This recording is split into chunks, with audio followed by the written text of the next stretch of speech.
Shalom, selamat malam Bapak Ibu Saudara yang terkasih dalam Tuhan Yesus Kristus. Kita tetap mengadakan persekutuan doa ya. Masih belum bisa di gereja, masih dalam bentuk ibadah online. Bapak Ibu Saudara yang terkasih dalam Tuhan Yesus Kristus, apa kabarnya?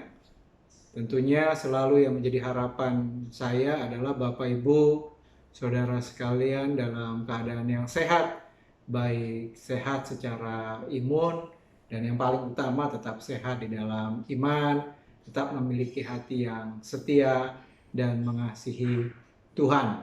Ya, sebelum kita mendengarkan renungan kebenaran firman Tuhan dan masuk di dalam setiap pokok-pokok doa syafaat kita akan mengangkat satu pujian yang sangat indah sekali, yaitu berikanku hatimu, ya. Berikanku hatimu. Berikanku hati seperti hatimu yang penuh dengan belas kasihan. Berikanku mata seperti matamu, memandang tuaian di sekelilingku.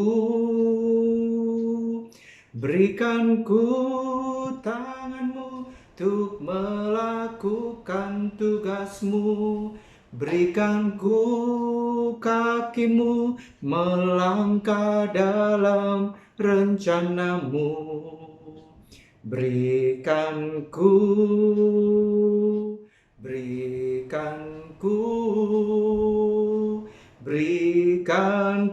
hatimu. Berikanku tanganmu untuk melakukan tugasmu. Berikanku kakimu melangkah dalam rencanamu. Berikanku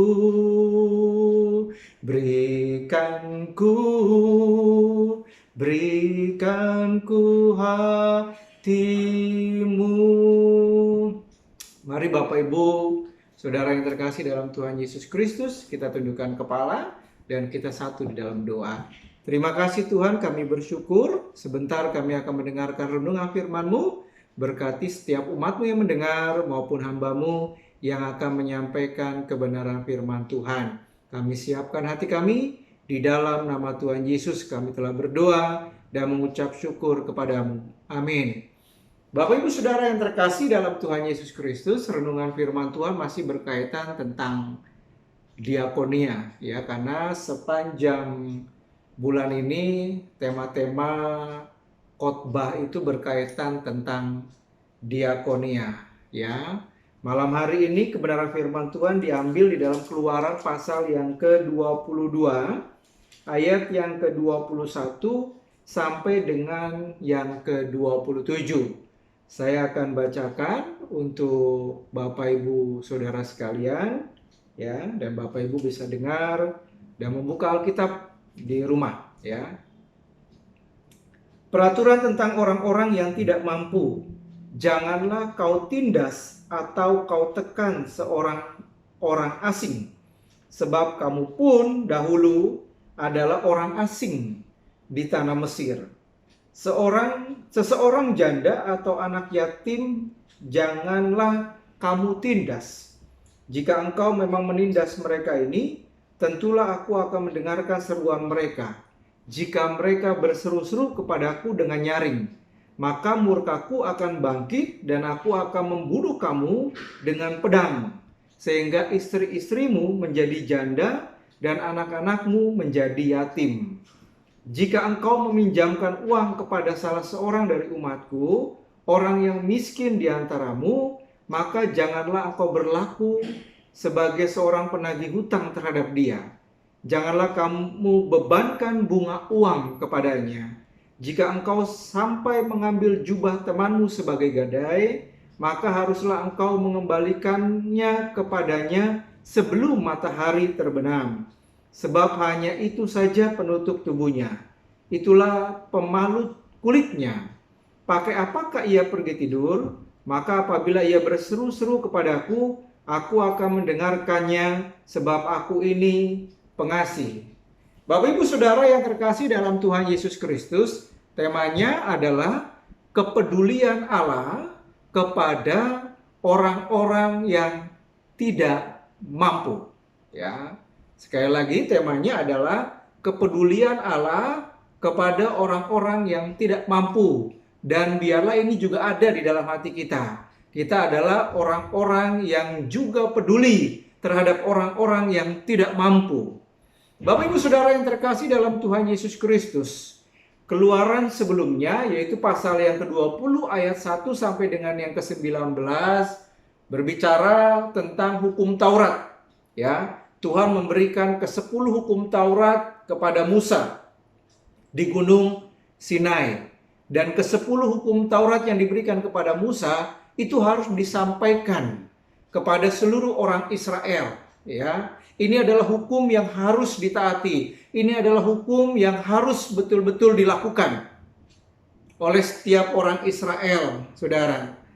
Setelah kemudian Allah memberikan ke-10 hukum Taurat, kemudian Keluaran pasal 20 ayat yang ke-22 sampai 26 dilanjut sampai Keluaran pasal yang ke-23. Saudara, ada aturan-aturan ya yang diberikan Allah kepada orang Israel. Misalnya contohnya peraturan tentang kebaktian. Yaitu di dalam Keluaran pasal Keluaran pasal 21 ayat yang ke-22 sampai dengan yang ke-26. Ya. Kemudian ada peraturan tentang nyawa sesama manusia. Ya. Keluaran pasal 21 ayat yang ke-12 dikatakan, siapa yang memukul seseorang sehingga mati, pastilah ia dihukum mati. Ya. Hukum pada zaman dulu itu begitu luar biasa. Siapa yang membunuh, maka dia harus dihukum juga mati. Ya. Kemudian peraturan tentang jaminan harta sesama manusia. Keluaran 22 ayat 1 sampai dengan yang ke-16. Contohnya misalnya, apabila seseorang mencuri seekor lembu atau seekor domba dan membantainya atau menjualnya, maka ia harus membayar gantinya, yakni 5 ekor lembu ganti lembu itu, dan 4 ekor domba ganti domba itu. Ya, ini peraturan tentang jaminan harta sesama manusia. Ya, kita mengambil harta orang lain, maka kita harus mengembalikan. Tadi dikatakan kalau yang diambil 1 ekor lembu, maka kita harus mengembalikan 5 lembu kepada orang itu. Kalau yang kita ambil adalah 1 ekor domba, maka kita harus mengganti 4 domba kepada orang itu. Itu aturannya yang berlaku pada waktu itu. Kemudian saudara, peraturan tentang dosa yang keji. Apa dosa yang paling keji di hadapan Tuhan? Di situ dikatakan misalnya Keluaran pasal 22 ayat yang ke-18 sampai 20. Sihir. Ya, kalau orang kemudian datang kepada dukun katakanlah, atau orang kemudian main ilmu hitam, itu adalah dosa yang paling keji. Bahkan di situ dikatakan yang tidur dengan binatang itu adalah dosa yang paling keji, dan sebagainya. Nah saudara, pembacaan firman Tuhan yaitu dari Keluaran pasal 22 tadi yang sudah saya bacakan dan Bapak Ibu Saudara dengar, ayat yang ke-21 sampai dengan yang ke-27, ini juga berkaitan tentang peraturan. Ya. Peraturan tentang orang-orang yang tidak mampu. Ya. Peraturan yang dibuat Allah kepada orang Israel. Bagaimana kita bersikap terhadap orang-orang yang tidak mampu. Bagaimana kemudian kita berlaku atau memperlakukan orang-orang yang tidak mampu, saudara. Ya. Bagaimana kemudian kita menilai, memandang orang-orang yang tidak mampu, itu ada aturannya, saudara. Ya. Setidaknya ada 2. Ya. Berkaitan tentang peraturan tentang orang-orang yang tidak mampu. Saudara, yang pertama di situ dikatakan jangan menindas. Ya. Siapa orang yang tidak mampu yang dimaksud dalam ayat yang ke-21, ayat yang ke-21, 22, 23, dan 24, saudara. Dikatakan di situ ayat yang ke-22, orang yang tidak mampu adalah dikatakan seorang janda. Kemudian anak yatim. Ya. Anak yang sudah nggak punya papa. Itu. Ya. Janda yang dimaksud sudah saya jelaskan dalam khotbah pada hari Minggu. Tidak kurang dari 65 tahun umurnya, saudara. Kemudian sudah nggak punya keluarga. Sudah umur 65 tahun, dia sudah nggak bisa mungkin bekerja. Bukan usia yang produktif lagi untuk bekerja, menghasilkan uang. Untuk kemudian dia bisa mandiri, makan, minum, membiayai diri sendiri, saudara. Itu yang dimaksud dengan janda yang tidak mampu, saudara. Yatim dan bahkan yatim piatu dalam Yakobus pasal 1 ayat 26 sampai dengan yang ke-27. Bukan hanya berbicara dia nggak punya orang tua lagi, dia nggak punya ayah dan nggak punya ibu, tetapi dia ditinggal oleh orang tuanya sejak dari kecil, saudara. Dia belum mandiri, dia belum bekerja. Itu yang dimaksud dengan yatim piatu yang tidak mampu, yang perlu kita perhatikan, saudara. Itulah sebabnya firman Tuhan ingin berkata, sikap kita, perlakuan kita terhadap orang yang tidak mampu, yaitu yatim dan juga janda-janda, dikatakan jangan menindas. Jangan sewenang-wenang terhadap mereka.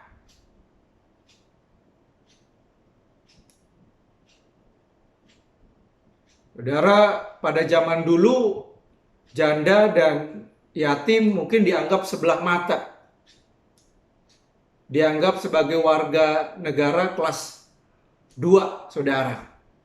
Ya. Mungkin pelayanan imam-imam pada waktu itu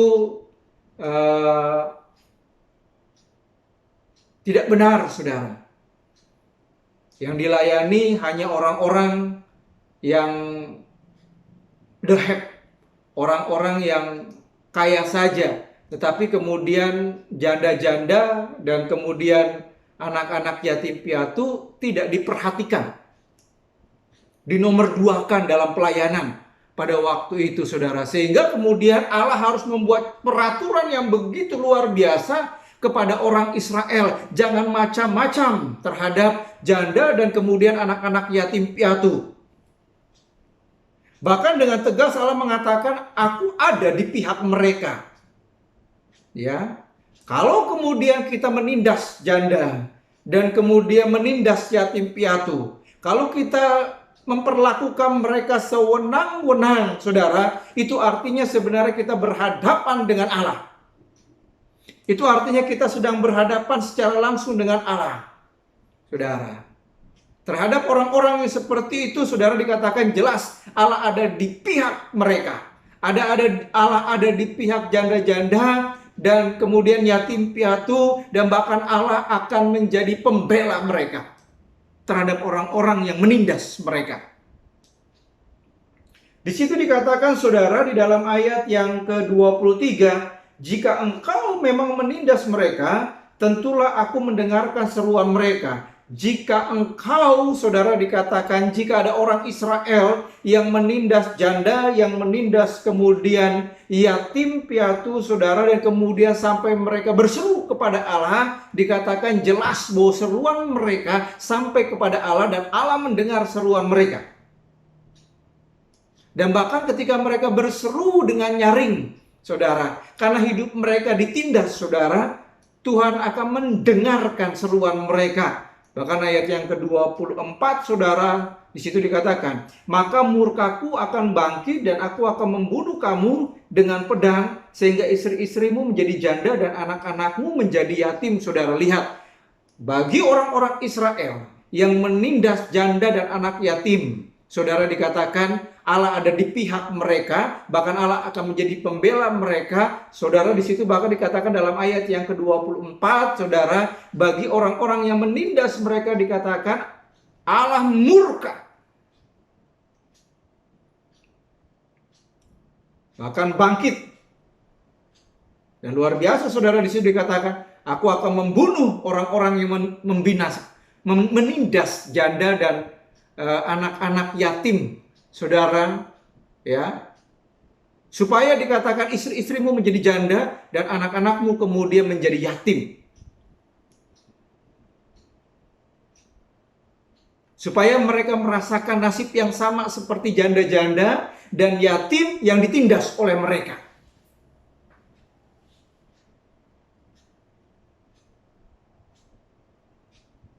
Bapak Ibu Saudara yang terkasih dalam Tuhan Yesus Kristus, sebaliknya ya, di dalam Matius 25 ayat 31 sampai dengan yang ke-46, mari kita lihat karya.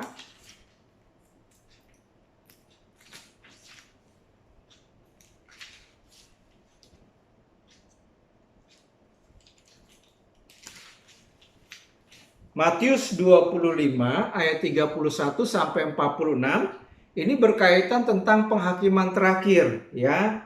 Dikatakan bahwa pada penghakiman terakhir semua bangsa akan dikumpulkan, dikatakan di hadapan Tuhan, kemudian dipisahkan domba dan kambing, dikatakan, ya. Matius pasal 25 ayat yang ke-32. Ya, dipisahkan, kemudian yang domba akan ditempatkan di sebelah kanan dan kambing-kambing akan ditempatkan di sebelah kiri. Dan kemudian raja atau Tuhan berkata kepada domba atau yang di sebelah kanan, dikatakan, "Hai kamu yang diberkati Tuhan," katanya, "terimalah kerajaan yang telah disediakan bagimu sejak dunia dijadikan." Ya, ini jadi perkataan Tuhan kepada yang di sebelah kanan atau domba yang disebut dengan domba. Ya, engkau diberkati dan terimalah kerajaan dan kemuliaan yang sudah aku berikan kepadamu, dikatakan. Kemudian alasannya dikatakan, kenapa Tuhan memberikan kerajaan dan kemuliaan kepada domba-domba ini? Dikatakan ayat yang kedua 35, sebab ketika aku lapar, katanya, hanya besar. Ketika Allah lapar, kamu memberi aku makan. Ketika Allah haus, kamu memberi aku minum, dikatakan. Ketika Allah orang asing, kamu memberi aku tumpangan. Ayat yang ke-36, ketika Allah telanjang, dikatakan di situ, kamu memberi Allah pakaian. Ketika aku sakit, Allah sakit, kamu melawat aku, melawat Allah. Ketika Allah ada di dalam penjara, ini bahasa perumpamaan ya, kamu mengunjungi aku, saudara. Kemudian domba-domba itu berkata, bagaimana aku memberi engkau makan ketika engkau lapar, beri engkau minum. Kemudian di dalam ayat yang ke-40, saudara, ini intinya. Dan raja itu akan menjawab mereka, ya, aku berkata kepadamu, sesungguhnya segala sesuatu yang kamu lakukan untuk salah seorang dari saudaraku yang paling hina ini, kamu telah melakukannya untuk aku. Sesungguhnya ketika engkau ada di dalam dunia dan engkau melakukan, engkau memperhatikan saudaraku yang paling hina, saudara-saudaraku yang tidak mampu, saudara-saudaraku seperti janda dan yatim piatu, orang-orang miskin, orang-orang yang berkekurangan, di dalam dunia engkau memperhatikan mereka, saudara, dikatakan itu sama saja engkau telah melakukan kepada mereka, itu sama saja engkau telah melakukan sesuatu yang baik kepada aku. Mother Teresa, saudara, mampu melakukan hidup di tengah-tengah orang kusta. Hatinya betul-betul diberikan kepada mereka. Kemudian ketika ditanya, kenapa engkau melakukan itu, mau hidup di tengah-tengah orang yang seperti itu? Mother Teresa kemudian mengatakan, aku melihat Yesus ada di dalam diri mereka. Saudara, Bapak Ibu, dan khotbah ini Matius 25 ayat 31 sampai dengan yang ke-46 lebih detail nanti akan dikhotbahkan dalam minggu keempat. Ya, minggu keempat bulan Juli ini, minggu terakhir. Ya, ini akan dikhotbahkan lebih detail lagi tentang penghakiman terakhir, ya. Bapak Ibu Saudara yang terkasih dalam Tuhan Yesus Kristus, Allah mau, ini aplikasinya dalam poin yang pertama, kita jangan meremehkan. Kita jangan memandang sebelah mata orang yang tidak mampu. Ya. Kita jangan memperlakukan mereka sewenang-wenang. Saudara, janda dan anak-anak yatim piatu. Jangan sampai kemudian kita menindas mereka. Jangan sampai kemudian kita enggak mempedulikan mereka padahal mereka ada di depan mata kita. Saudara, saya berpikir saudara, janda dan yatim piatu begitu diperhatikan dalam perjanjian lama, ya, dan di dalam perjanjian baru, saudara juga diperhatikan. Saya berpikir di bait Allah, ya, memang ada pelayanan khusus diakonia. Ya. Waktu minggu kemarin saya katakan bahwa diakonia adalah fungsi utama gereja juga, dari 4 fungsi utama. Ya. Dan saya berpikir bahwa di bait Allah pada zaman perjanjian lama, zaman perjanjian baru, apakah mereka punya panti jompo? Apakah mereka kemudian punya panti asuhan? Ya. Setiap orang begitu peduli terhadap mereka. Ya, bahkan dalam Kisah Para Rasul kemarin saya katakan sampai ada yang menjual rumahnya untuk kemudian diserahkan kepada bait Allah. Pelayan-pelayan khusus diakonia yang mengatur pembagian kepada janda-janda, pembagian makan kepada janda-janda setiap hari, dan juga yatim piatu, saudara. Bapak Ibu Saudara yang terkasih dalam Tuhan Yesus Kristus, kemudian yang kedua, ya, peraturan yang sudah diberikan Allah, ya, mengenai sikap kita, perlakuan kita terhadap orang yang tidak mampu, bukan hanya jangan menindas, yang kedua harus ditolong. Wajib ditolong.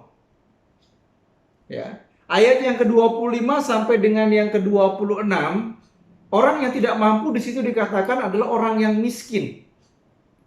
Ya, ayat yang ke-25, jika engkau meminjamkan uang kepada salah seorang dari umatku, orang yang miskin di antaramu dikatakan. Nah, kategori miskin pada zaman itu apa? Ayat yang ke-26 dikatakan, jika engkau sampai mengambil jubah temanmu dikatakan. Ya, jubahnya hanya satu dikatakan. Bahkan dikatakan ayat yang ke-27, sebab hanya itu saja penutup tubuhnya, hanya satu-satunya. Jubah satu-satunya yang menjadi penutup tubuh, ya, itulah pemalut kulitnya, katanya ayat yang ke-27, dipakai ketika ia tidur juga dipakai, saudara. Itu miskin. Ya, pada zaman itu. Tadi saya lihat di internet, BPS, badan yang statistik, ya, penduduk apa-apa itu, kemudian apa sih kategori miskin? Katanya menurut badan statistik, setiap orang yang gajinya di bawah 1,99 juta itu disebut masuk dalam kategori miskin. Beberapa waktu yang lalu saya pernah dengar setiap orang yang gajinya sehari di bawah 20.000 itu juga disebut miskin. Tapi di situ juga ada kategori-kategori lain. Misalnya cuma rumahnya nggak di keramik, hanya tanah kecil dan sebagainya. Nggak punya toilet, toiletnya di luar, saudara, dan sebagainya. Ya, itu disebut dengan kategori miskin. Dan saudara, di situ Tuhan begitu care terhadap orang-orang yang miskin.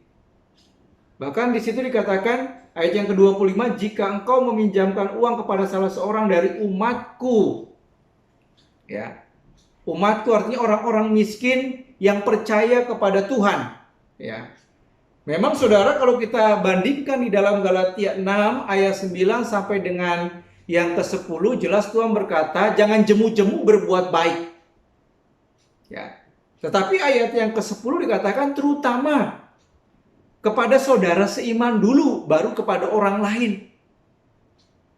Itu, ya. Jadi kita berbuat baik kepada saudara seiman dulu.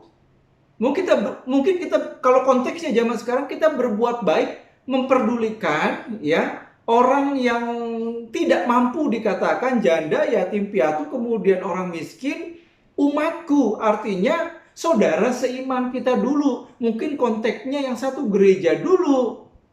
Kita perhatikan, kita tolong kehidupan mereka. Saudara, ya. Di situ dikatakan apabila mereka meminjam uang. Ya. Untuk apa? Dikatakan orang-orang yang miskin meminjam uang. Apakah untuk beli baju? Tidak, saudara. Pasti alasannya adalah untuk makan. Di situ dikatakan apabila mereka meminjam uang kepadamu, dikatakan salah seorang dari umatku, orang yang miskin, saudara, kemudian maka janganlah kau berlaku sebagai seorang penagih hutang terhadap dia. Ya, berikan pinjaman kepada mereka, tapi jangan berlaku seperti penagih hutang, bahkan kemudian pinjaman itu kamu bungakan. Bahkan bajunya kamu minta, jubahnya kamu minta sebagai gadenya. Bahkan sebenarnya Tuhan ingin katakan, jangan dipinjamkan, kalau engkau ada, berikan.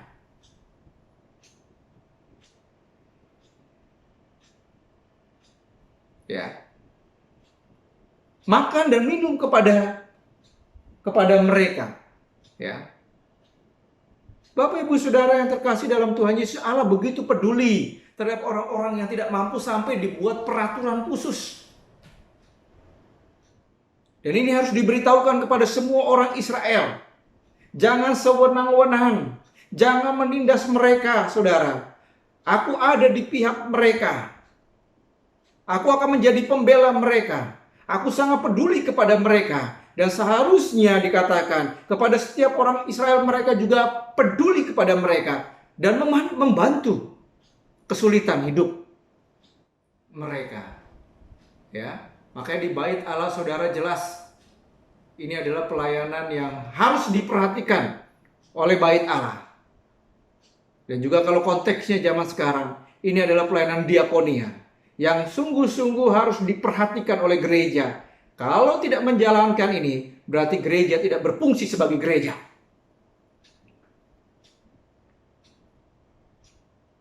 Gereja sudah tidak lagi menjalankan fungsinya sebagai gereja. Bait Allah tidak lagi menjalankan fungsinya sebagai bait Allah. Ya. Bapak Ibu Saudara yang terkasih dalam Tuhan Yesus Kristus, Tuhan taruh, dikatakan orang-orang yang tidak mampu, janda dan yatim piatu, bahkan orang miskin di bait Allah. Saudara, bukan hanya untuk diperhatikan iman dan kerohaniannya, tetapi juga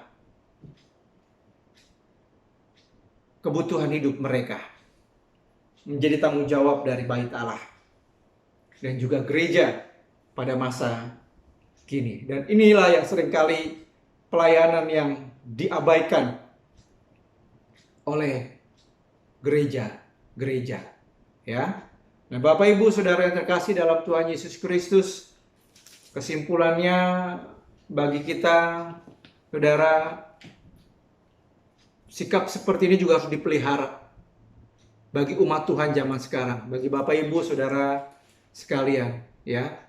Jangan pernah memandang rendah siapapun juga, termasuk orang-orang yang tidak mampu. Bagi gereja, pelayanan itu harus sama.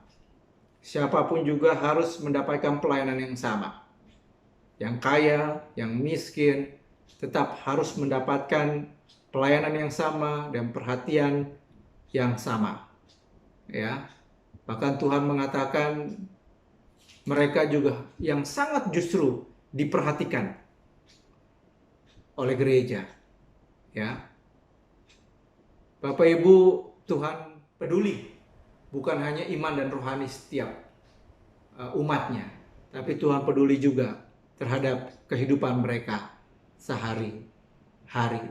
Dan biarlah diakonia di gereja kita diberkati Tuhan, dan kita gereja GKPI mampu menjalankan fungsinya sebagai gereja, ya, itu untuk tetap menjalankan diakonia kepada umatnya dan juga bisa menjadi berkat bagi tetangga kanan kiri dan siapapun juga. Gereja disukai dikatakan dalam Kisah Para Rasul. Ya, gereja GKPI Bajemburia Permata disukai kanan kiri dan lingkungan di mana kita tinggal. Terpujilah nama Tuhan Yesus. Amin. Bapak Ibu, mari kita siapkan hati kita. Kita akan menaikkan doa-doa syafaat kita kepada Tuhan. Ya, yang pertama kita akan berdoa untuk bangsa negara dan kota Tangerang di mana kita tinggal. Doakan ekonomi bangsa negara kota kita supaya bangkit pulih kembali di tengah-tengah pandemi COVID-19 ini yang belum berakhir juga. Kita doakan supaya pandemi COVID-19 ini berlalu. Doakan presiden, doakan pemerintah, dari presiden sampai RT RW, ya, terutama ketika mengambil kebijaksanaan berkaitan tentang pandemi COVID-19 ini. Doakan tenaga medis diberikan kekuatan, kesabaran, ketabahan untuk ada menjadi garda terdepan, ya, untuk tetap mereka memiliki hati yang betul-betul melayani, ya.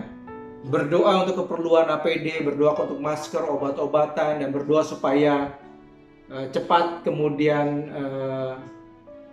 obat antivirusnya ditemukan, ya. Ketiga, berdoa untuk gereja, doakan untuk para hamba Tuhan, doakan untuk diaken, doakan untuk pergumulan-pergumulan setiap umat Tuhan, mungkin pergumulan pekerjaan, usaha, ekonomi, orang tua kita yang sudah lanjut usia, pendidikan anak-anak kita, berdoa untuk yang sakit, berdoa mungkin ada keluarga-keluarga yang sedang bergumul, dan berdoa untuk hari Minggu nanti, ya, gereja sudah mulai ibadah kembali. Setiap umat Tuhan sudah bisa ibadah kembali ke gereja, ya. Itulah sebabnya mari kita menaikkan doa-doa syafaat ini bersama-sama. Saya di tempat ini, Bapak Ibu di rumah masing-masing. Saya memberikan waktu 2 menit kepada kita semua untuk tunduk kepala dan berdoa, dan saya akan mengakhiri setiap doa syafaat kita dan mengakhiri juga persekutuan doa kita pada malam hari ini. Mari kita satu dalam doa.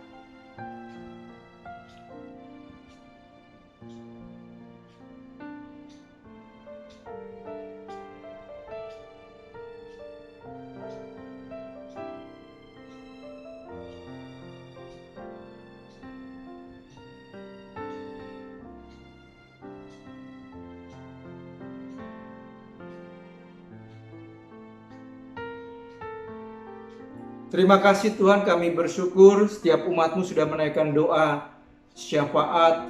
Pokok-pokok doa sudah dinaikkan setiap umat-Mu dan hamba-Mu dari rumah dan juga dari gereja-Mu di tempat ini, ya Bapa. Kami percaya setiap seruan doa syafaat kami Tuhan dengar, dan Tuhan akan menjawab seturut dengan waktu dan kehendak Tuhan yang terbaik, ya Bapa. Terima kasih Tuhan, kami juga bersyukur kami sudah mengakhiri persekutuan doa pada malam hari ini. Tuhan, pujian sudah kami naikkan kepada Tuhan, kebenaran firman Tuhan sudah kami dengar dan sudah disampaikan, dan biar setia kami boleh menjadi pelaku-pelaku kebenaran firman Tuhan yang setia. Terima kasih Tuhan sudah pimpin jalannya persekutuan doa pada malam hari ini. Kami akan akhiri persekutuan doa kami pada malam hari ini di dalam nama Tuhan Yesus Kristus. Kami telah berdoa dan mengucap syukur kepadamu. Amin. Terima kasih Bapak Ibu Saudara sekalian, selamat malam. Tetap percaya bahwa Tuhan akan pelihara, Allah Immanuel akan menyertai kita, jaga kesehatan, ya, tetap setia kepada Tuhan dan mengasihi Tuhan. Amin.